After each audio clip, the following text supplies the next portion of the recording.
Assalamualaikum warahmatullahi wabarakatuh. Selamat pagi anak-anak kelas 3. Jumpa lagi bersama dengan Ibu Monique Lasari. Kali ini Bu Guru akan menjelaskan tentang perubahan wujud benda. Materi dari tema 3. Di sini ya, perubahan wujud benda. Perubahan wujud benda itu sendiri dipengaruhi oleh beberapa faktor, diantaranya adalah suhu, kelembaban, dan cuaca. Itu juga mempengaruhi perubahan wujud benda. Kita sudah mengetahui dan kita sudah mempelajari bahwa benda itu ada 3 wujud. Yang pertama ada benda padat. Nah, kita tulis langsung saja ya. Yang pertama ada benda padat. Kaki. Yang kedua ada benda cair. Langsung kotak. Dan yang ketiga itu ada benda gas.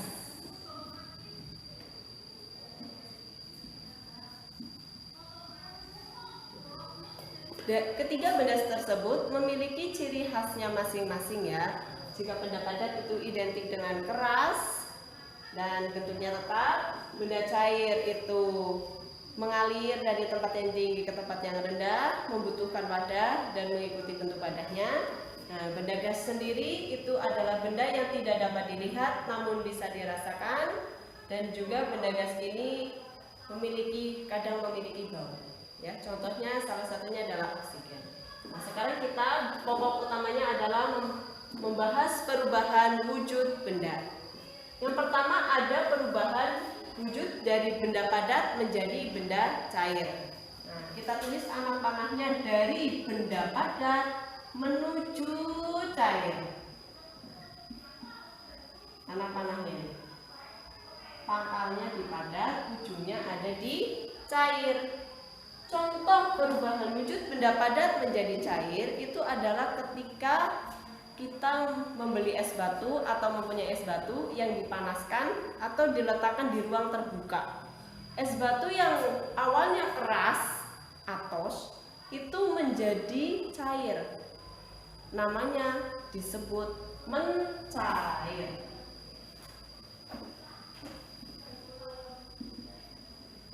Selain pada es batu, proses mencair ini juga terjadi pada pemanasan mentega. Jadi nama lain dari mencair bisa juga disebut dengan meleleh, bisa juga disebut dengan melebur. Bebas ya mau menyebutnya apa. Nah, untuk perubahan sebaliknya dari benda cair menuju benda padat, pangkalnya di cair, ujungnya di padat, menuju benda padat. Nah, cair menjadi padat. Nah, itu juga bisa terjadi dengan es batu. Awalnya air atau es lilin lah. Es lilin awalnya cair ya, dimasukkan ke plastik itu masih merupakan wujud air. Nah, setelah dimasukkan kulkas, lama-lama air itu akan mengeras. Nah, itu yang disebut dengan membeku. Tulis di sini ya. Membeku. Ini. Berikutnya kita akan beralih ke zat lainnya, yaitu cair dan gas. Perubahan dari cair dulu, dari cair menuju gas. Cair menuju gas. Ini contohnya terjadi ketika kita menggunakan minyak wangi boleh, minyak kayu putih juga boleh. Yang dioleskan ke badan itu kan kita menghirup baunya ya. Nah, itu namanya cair menjadi gas. Itu juga terjadi ketika kita menjemur pakaian. Pakaian yang awalnya basah, ya habis dicuci, lama-lama kering. Itu airnya itu berubah jadi gas. Nah, peristiwa ini disebut dengan menguap.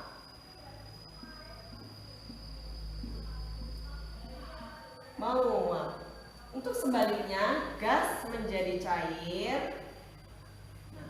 Ini anak panahnya harus detail ya, harus pas banget. Gas menjadi cair. Itu kita lihat ketika di pagi hari. Pagi hari bangun pagi, Nah, lihat keluar, jika kita punya tanaman-tanaman atau dia di lingkungan sekitar, itu ada titik-titik air pada daun. Biasa kita sebut dengan embun. Jadi peristiwa dari gas menjadi cair disebut dengan mengembun.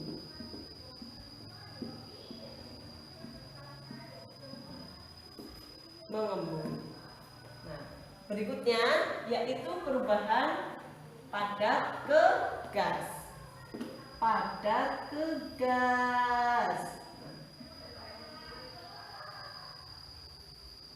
Untuk padat ke gas sendiri, contohnya bisa kita lihat adalah kapur barus. Kapur barus yang kita taruh di dalam lemari untuk pengharum pakaian, itu lama-kelamaan akan habis. Misal awalnya segini, nah lama-lama akan habis. Itu namanya perubahan dari padat. Kita tahu kapur barus itu keras, padat menjadi gas. Itu dinamakan dengan menyublim. Untuk sebaliknya, dari gas menjadi padat itu juga sama. Gas menjadi padat itu sama, juga disebut dengan menyublim.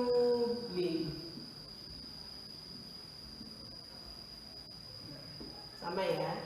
Nah, di sini jadi kita tahu di sini perubahan wujud benda padat menjadi cair disebut dengan mencair. Cair menjadi padat disebut dengan membeku. Kemudian cair menjadi gas disebut dengan menguap. Gas menjadi cair kita sebut dengan mengembun. Nah, untuk ini khusus padat ke gas atau gas ke padat, kita menyebutnya dengan menyublim. Ya. Di sini ada tugasnya ya. Tugas yang pertama,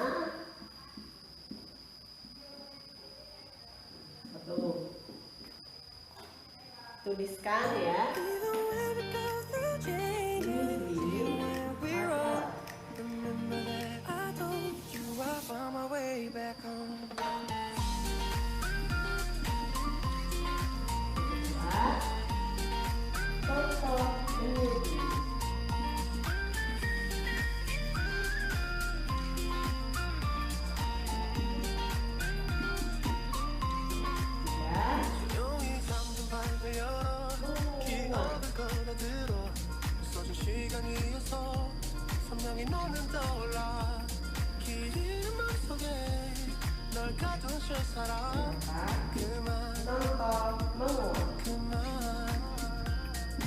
멈춘 시간 속 잠든 너를 찾아가 아무리 막아도 결국 너의 곁인 걸 결국엔 여행을 끝내 이젠 돌아가 너라는 집으로 지금 다시 way back home 세상을 뒤집어 찾으려 해 오직 너로 완결된 이야기를 No, I won't never lose. Itu saja dulu. Sekian dari dulu. Jika ada yang jelas, silakan ditanyakan di WA group. Kalian juga boleh mencari materi atau sumber di buku tema, di buku maestro, di internet. Itu banyak sekali ya. Silakan kamu lengkapi dan perluas wawasanmu. Ini ditulis di buku tugas sebagai latihan ya. Terima kasih dari Monik Dansari. Kita berjuang tetap semangat di tengah pandemi ini. Wassalamualaikum.